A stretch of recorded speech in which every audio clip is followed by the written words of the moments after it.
If you read the scripture and you read in the account in Genesis, Adam named all the animals. I don't know if Eve was there, she could have been, but it really doesn't matter. They named the animals, and it doesn't tell us anywhere that they were like Dr. Dolittle and the animals talked to them. Right? So you fast forward to when the serpent appears and starts speaking to Eve. How come Eve didn't freak out? Adam was standing right there next to her, so it wasn't just Eve. But how come they didn't freak out when the animals start talking? They had named them all. Nothing had changed. This is the very beginning. There are no other stories. There's no other fairy tales. There's nothing that's happened. Yet the serpent, the snake started speaking to them. What you got to realize is, in the ancient Hebrew, serpent is not an animal. Serpent is a spiritual being. So we think of serpent as being a snake. They had no concept of serpent being a snake. And even the original readers, even all the way up to Jesus' time, the Jewish people knew the serpent was not a snake. The serpent means spiritual being in Old Hebrew. So put that in your art gallery. See, that's why Eve didn't freak out, is because it was a normal occurrence for spiritual beings to be speaking to them in the garden. He probably talked to her before, because they were not alarmed when this person, this thing, showed up and started speaking and conversing to them. So, it's just one little thing that I learned from him, and you go and you look it up, and it's absolutely 100% undeniably true of the original word. And so when you start understanding things, I want to tell you, is that the more I've been reading his stuff, is you get a great understanding of passages that sometimes boggle our minds. When you lay out the foundation, the pieces just fit. There is no stretch to the imagination to make something that's said in the scripture fit in your mind, because all of a sudden it becomes that puzzle piece and you go, I know it looked like it went over here in this corner, but actually it just goes right here. And so, I'm only telling you that one because some of the other ones will really freak you out. And that's no lie. So, can you hear this okay? No? Hello? It went off. What? Oh, can you turn this up? It just went totally off, so that means it's not even on the live screen. So,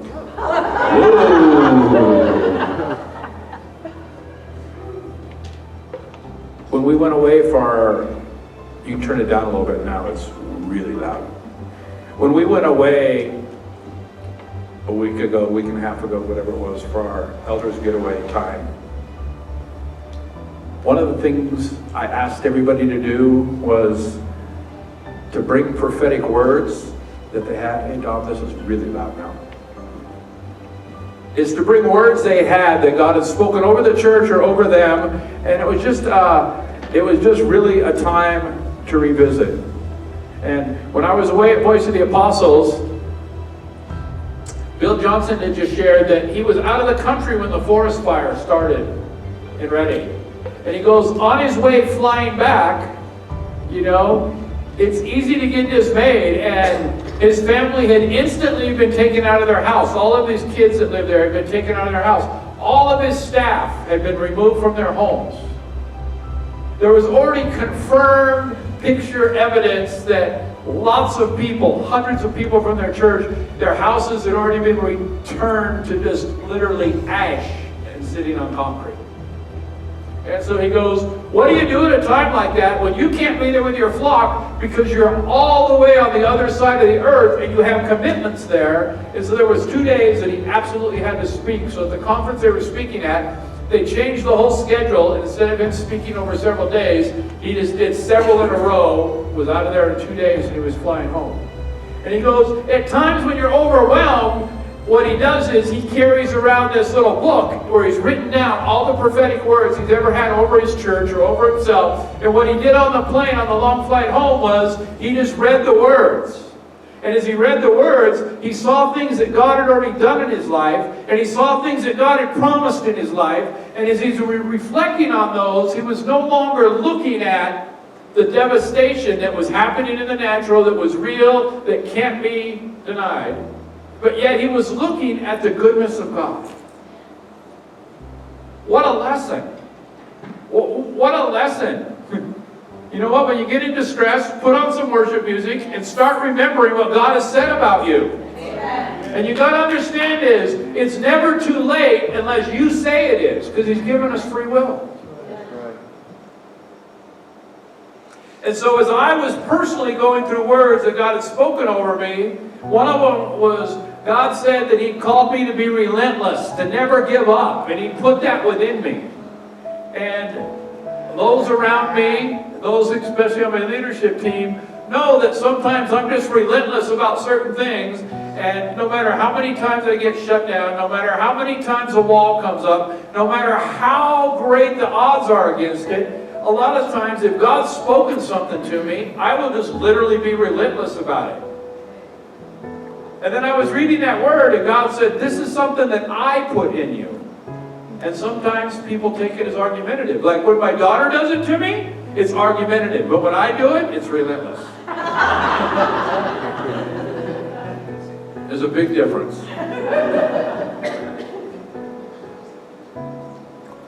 So my question for you today is,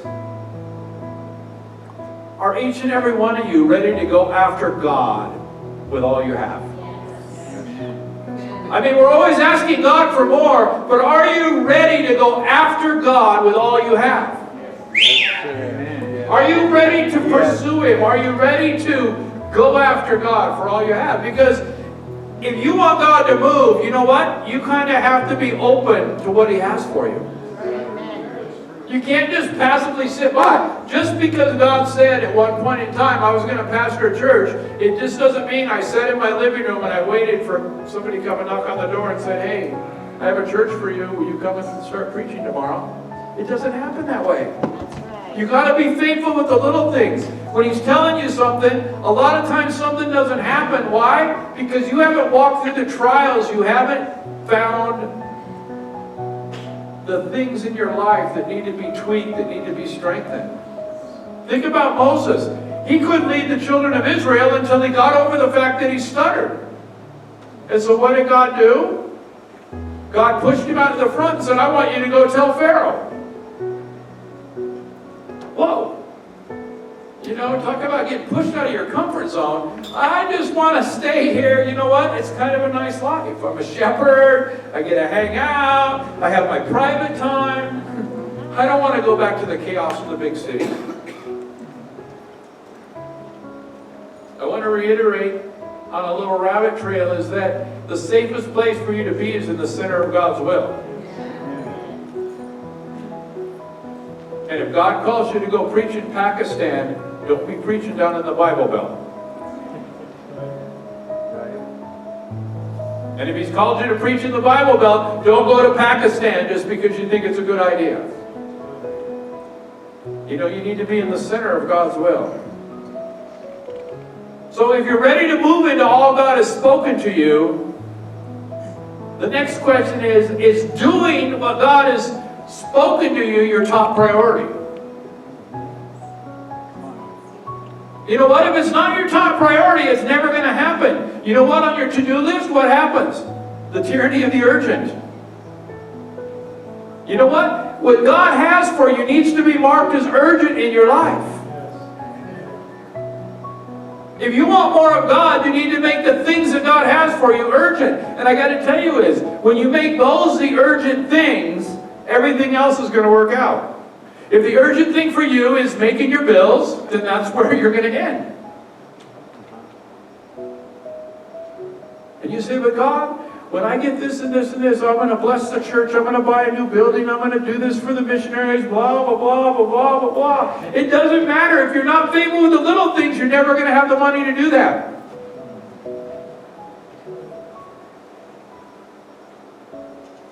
If you're not hearing from God and you're not willing to give the person in line in front of you at the store the last $100 you have in your wallet because he told you to, don't think that he's going to give you money to build somebody's orphanage or building, or it's not going to happen. Because see, if you're not faithful with the little ones, it's not going to happen in the big ones. You need to have what God is telling you and what God is speaking to you be your top priority. Now you can't let this pendulum swing to the other side and say, I'm not going to go to work and I'm not going to do this because God's going to provide. That's wrong too. You know, there's a balance.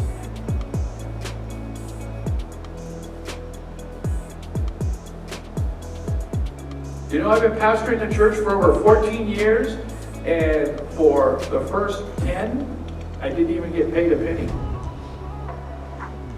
And then people sometimes looked at our lifestyle and they said, I can't believe you live that way on the church's money. And I said, I can't believe I live this way on the church's money either.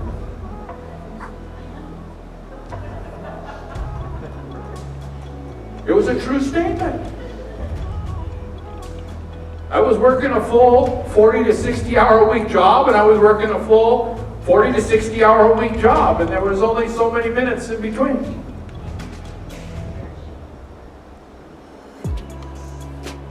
Have you forgotten what it's like to go after Him with all you have in an outward fashion?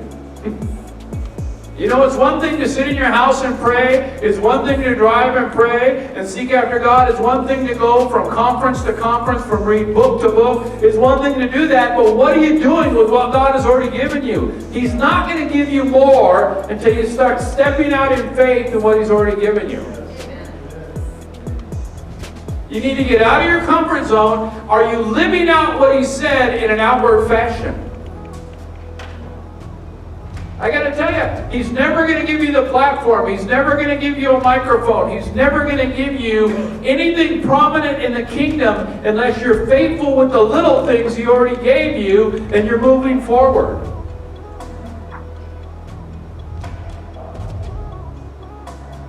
You see, God's a God. He doesn't interview you for the job.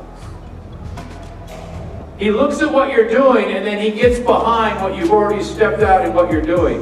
It isn't like we can go and interview and say, yes, I can do that, yes, I can do that, yes, I can do that. He looks down at David in the field and He said, wow, there's a man after my own heart. It doesn't matter what other people see. That is a giant slayer. You see what he did with the bear? You see what he did?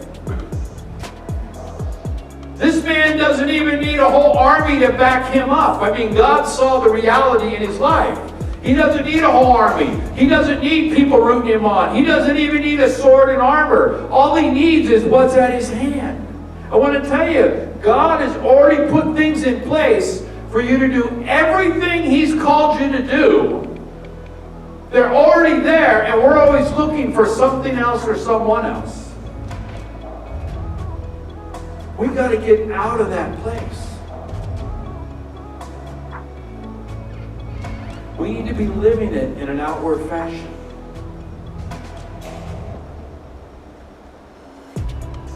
You know what? You're not a leader unless anybody's following you. And if you're leading, do you like where they're going?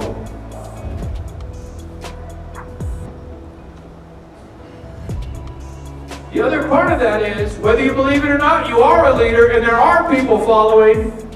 And the people that look at the people that are following you, do they really want what you have? Ouch.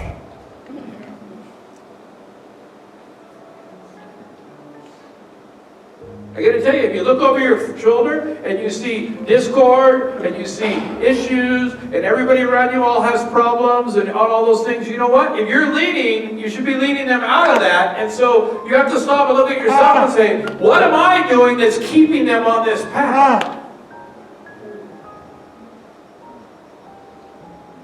If you look over your shoulder and people are rising up and surpassing you, you know, that's what makes a great leader.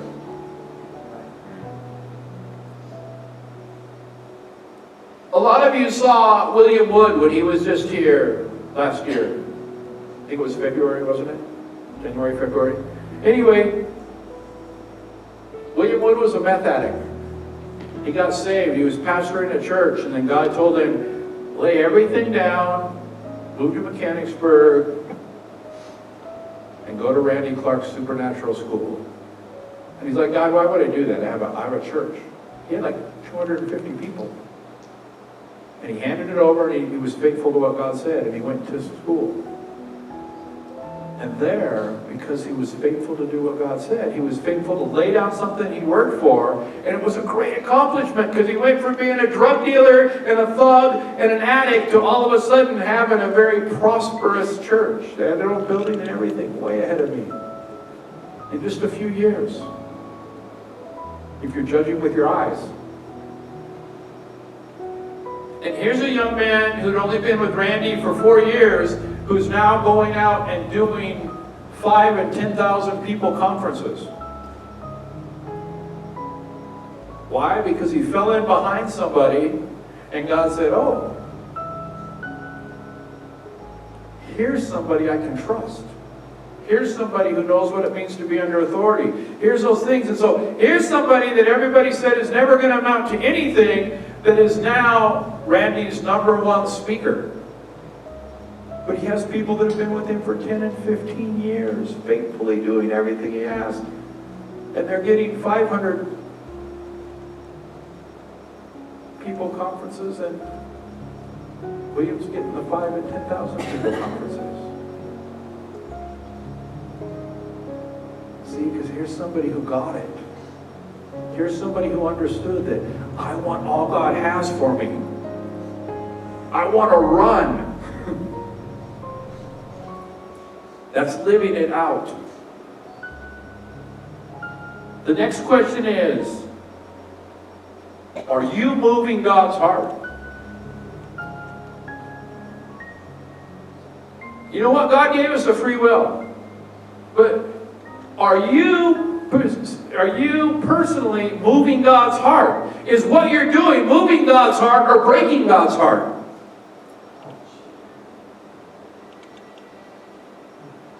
You know, those of you who have children and grandchildren, children can move your heart or they can break your heart. And sometimes it's multiple different things in the same day. But I got to tell you that the things you're doing are either doing one of two things. They're moving God's heart or they're breaking God's heart. God didn't create you just to be static. God didn't create you to come and sit in a seat. God created you to do greater things. God created you to be His hands extended. God created you to be all you're called to be, and He's equipped you, and He doesn't want you to try and be something else. He wants you to be who He made you to be.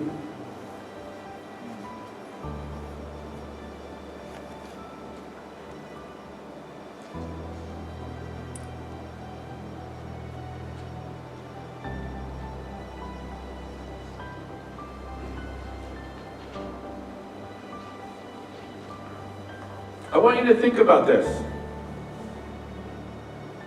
Moses and the golden calf in Exodus. And you don't have to turn there because I'm not going to read it, but it's Exodus 32, 9 through 14. And when Israel camped outside Mount Sinai, Moses went up to the mountain. God was delivering the 12 commandments, the 10 commandments. 12 disciples. My brain. I got to be looking at my notes. The 10 commandments were created by God's own hand. And it took Him a real long time to come down from the mountain. How many times do we get impatient? We get impatient and we want to make things happen.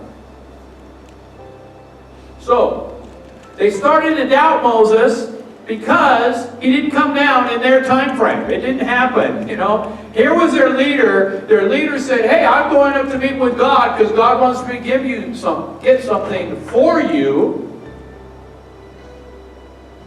And you got to realize that before this, God didn't say, Moses, I have something for you. He said, I have something for my people. I want you to come up here and get it. And so Moses leaves. All the people are excited. They've been delivered. They walked through the water. They had everything happen in Egypt. They're all excited. He goes up, and you know what? God's promise just took too long. And so what do? They melt down all this precious stuff that was given to them when they left, because they didn't have gold. It all had to be Egyptian gold and jewelry. And It isn't like the slaves had these gold vases and picture frames and jewelry. It was all given to them when they left. And they melted it down, and they constructed the golden calf. And they said, oh, this is the calf that delivered us.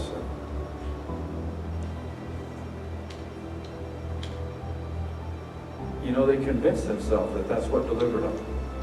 But when it happened, God took notice. He became very angry.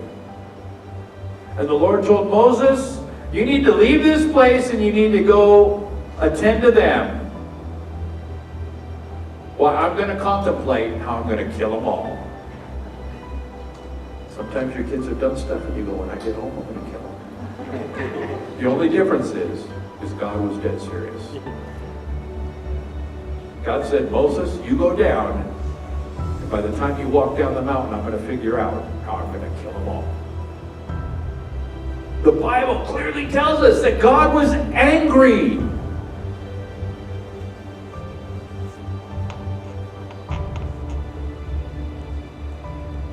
So think about this. When God says something, does he mean it? Yes. Is his word final? Yes.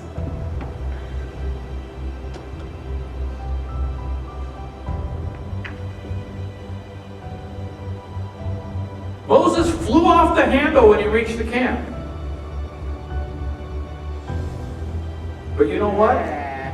No one was consumed by the fire. Why? It's because Moses pled with God and said, God! What they did was absolutely wrong. It was atrocious. It shouldn't be tolerated. But the fact is, what are the Egyptians going to say? You let them out here in the wilderness to barbecue them?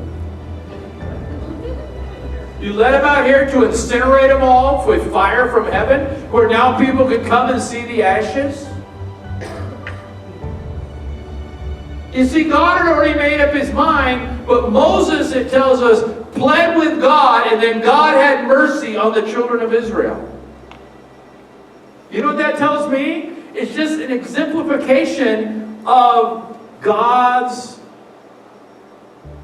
letting us have free will. See, if Moses would have just agreed with God, I really believe God would have destroyed them all. But see, Moses came down. Moses was spitting mad because God had just yelled at him. So get down there, all those kids I gave you. He's like, I never wanted to adopt them in the first place.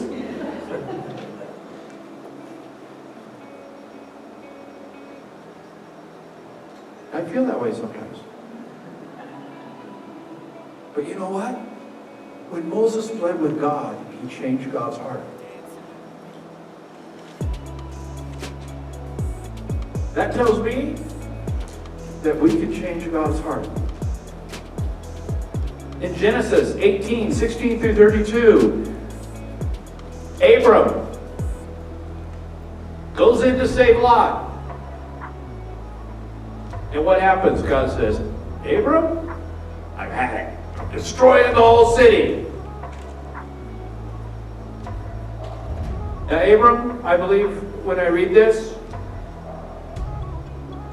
he doesn't have as much faith as Moses. Because Abram says, God, if there's 50 people righteous, will you spare the city? You read it. God contemplates for a minute. He says, yes. Abram, since you asked and you're a righteous man, I called you. If I can find 50 people righteous. Then Abram goes, what does he do? God, if there's only 10? Now you're pushing your luck, but I'm going to let you slide. See, they argued back and forth. See, Abram argued with God, and he won the argument.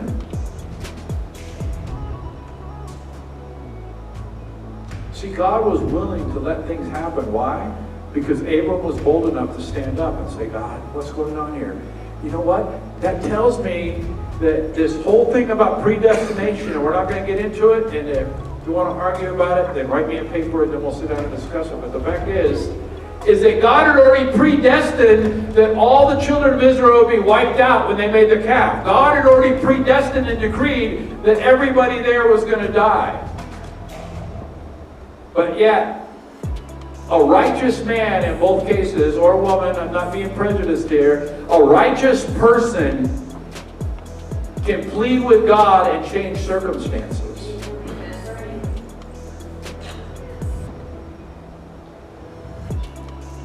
Are we just giving up? I gotta tell you, if God says it's hopeless, do we just agree with God? Okay, that's hopeless, let's move on to the next thing. When God calls you to do something, you say, well, yeah, that's hopeless. God had told Virginia for years she needed to go to the missions field.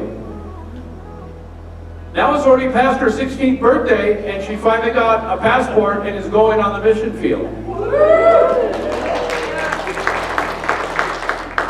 See, God didn't give up, even though it took at least 2 or 3 months for her to hear from God. What I'm saying is that we can never outgive God. We can never fully step out of His will. We can turn our back on Him, but you know what? When we turn back around, He's standing right there. So why do we keep our back to Him and stay in agony? Because it's not going to get any better until we turn around and face up and become who we're called to be.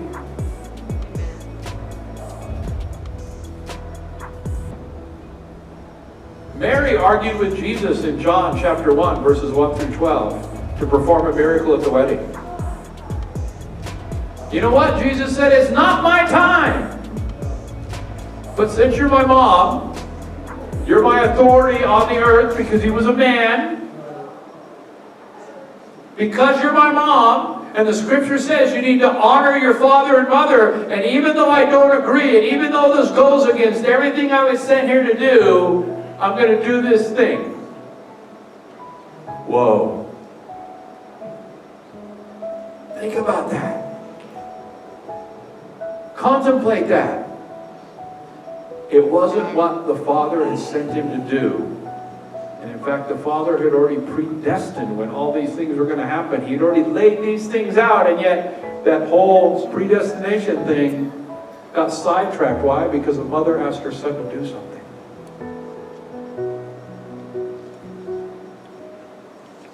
Hezekiah in 2 Kings 20, 1 through 11, pleads with God to add years to his life. Hezekiah had done so much. He'd given everything to change the children of Israel, and yet he was supposed to die, and he says, God, just give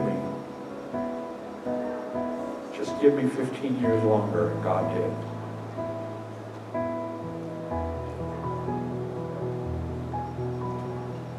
You know what? We need to be praying to press into God. We need to be praying and pressing into God, saying, God, I want all you have for me.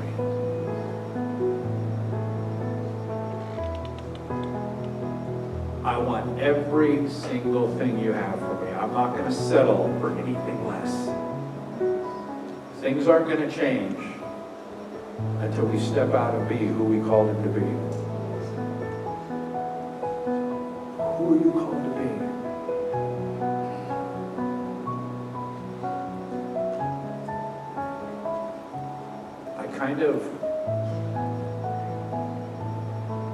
Everybody that knows me well, I'm not scared to do anything God says. And I've used this analogy before, but this is me. God says, get out of the boat, and I jump out of the boat, and I start running, and I say, am I going the right way? And He says, no, you need to come over here. So you have to make a curve without sinking.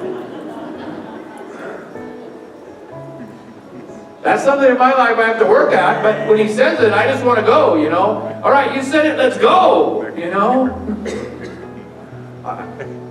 I just don't care. But the fact is that lots of people think I'm crazy, lots of people think that there's things going on, but the reality in life is that we as a church, and I'm not saying this pridefully in any way. In fact, it scares the snot out of me. But the fact is that we're ahead of the wave. We're on the front tip of the wave. Like when you see the surfers, the ones that are there in Hawaii and off the coast of South Africa, that are on waves that are so tall they have to pull them out there on a powered boat to get them out in front of the wave. But when they get on that wave, they're the ones that make it. And you know what? If they do something wrong, they get slammed and a lot of them die. But you know what? It doesn't even stop them when their best friend dies. They get out that same day and they try and catch the next wave. See, I really believe that we're on the crest of the wave. I knew that when we were just in Voice of the Apostles, all these people are talking about things that God is doing in their ministries today. And some of these are massive ministries, worldwide ministries. And I'm thinking, wow, we've been doing that for 6 months, or we've been doing that for a year, or we're already on that path. And God is just showing me that we're on the front of that wave. And you know what? The one thing about being on the front of the wave is you don't have anybody to follow. When you go out on the big wave, there's only a handful. There'll be 10,000 people. Sometimes there in South Africa, when those big waves come in, they'll fill the whole entire beach. But there's only like 10 that actually go out in the water.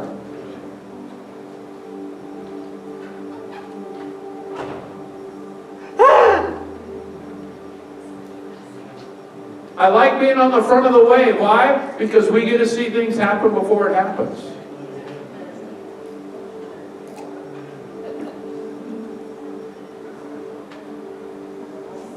I think it's kind of great that I can just see little tidbits. Those of you who were here when Paul Martini came a couple of years ago with Cale Mumpy, and Cale spoke on that Sunday. And Cale's not a man of many personal words, but he's a great prophetic voice in the world. And God really spoke to Cale.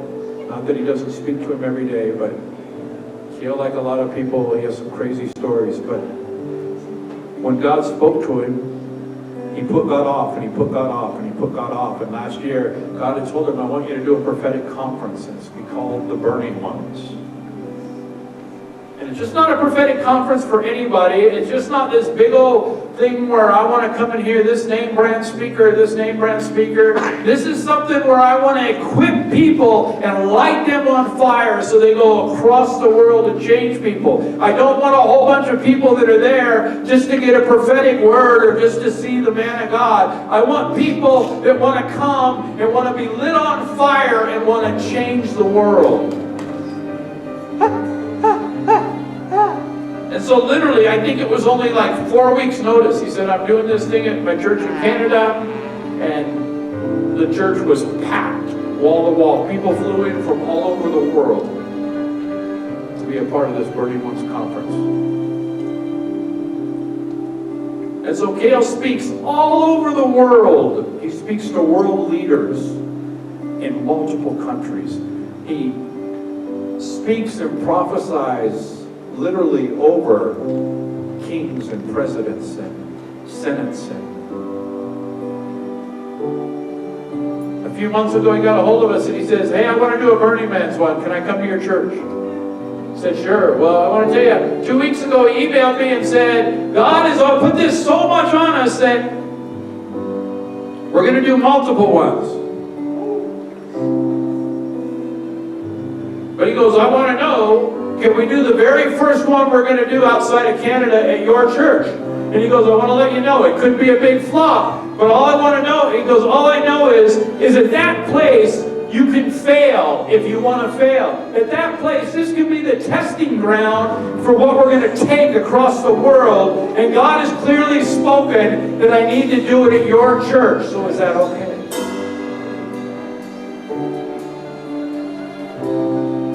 And literally within about 3 seconds of him sending it to me, my reply on the email was yes, yes, yes. Yes, all lowercase, yes with a capital Y, and yes with 3 capital letters. And that's all I said. But it just confirms the fact is, see, we're on the cutting edge, and here you have people from around the world, and I don't even want to begin to tell you who's going to come, because it's crazy. It's not an event just to get people to church hop, the people to conference hop to come. It's an event for people to come and to be lit on fire to literally change the world. God called us to be the burning ones. God's called us to change the world. And you know what? We don't change the world by just showing up at church. We change the world by being who we're called to be. Every single person sitting in this room has been touched by God. As I look around the room, 98% of you have been touched by God in this room or by our ministry. The question is, what are you doing to take that to all the lost and hurting people around you? It's not about filling seats, it's about changing the world. But you know what? We're never going to change the world unless we live it in an outward fashion. We're never going to change the world unless we're inviting people. We're never going to change the world unless we're doing something with what God has given us.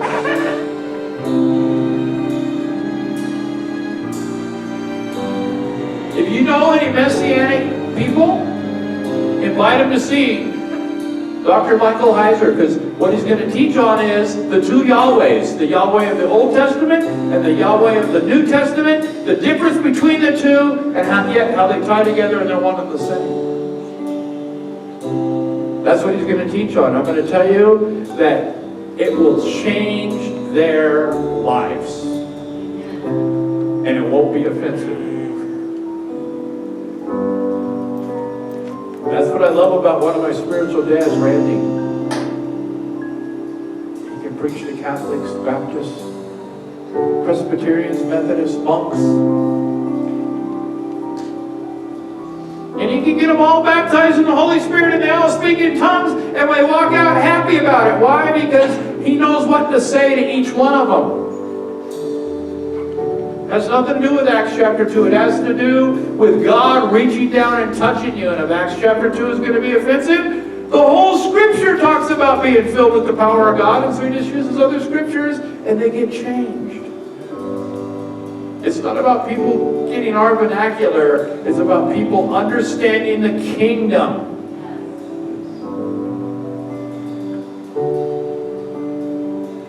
It's no longer a time to sit on the sidelines. It's no longer a place for people to have agendas. I don't have an agenda. I'm following after God. And if God has an agenda, then I'm going to follow that agenda. And when God says, all right, now you've ran out of this road, now I'm going to take a right, and now we're going to go down this path, that's where we're going to go, folks. Because I want to be in the center of God's will, and I don't care if it offends people.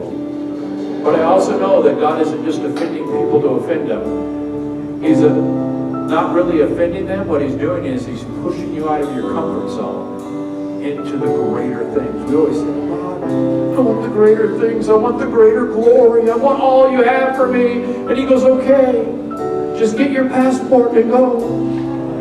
Well, I got to wait till all my kids are gone. All right, they're all gone for a long time now. Just get your passport and go.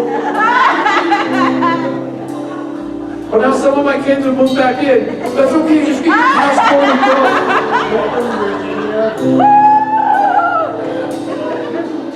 I love the fact she's going, but you know what? It's not as easy to go now and fly that much as when you're younger.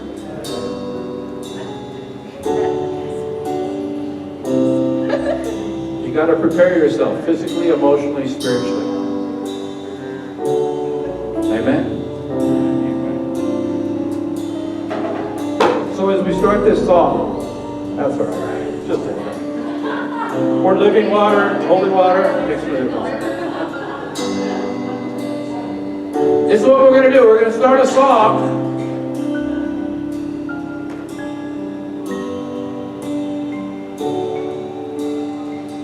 And now is a brutally honest moment in your life. If you want all God has for you, if you really want what God has, if you haven't been following after what God has, if you're not walking in the fullness of what you know God has, if you're not even sure what God has,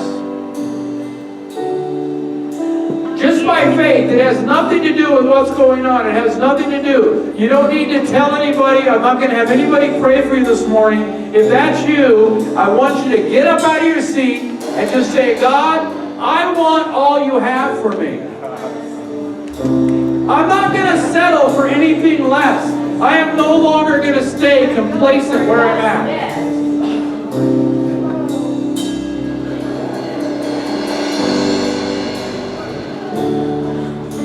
God, I want it all. God, I don't want to settle.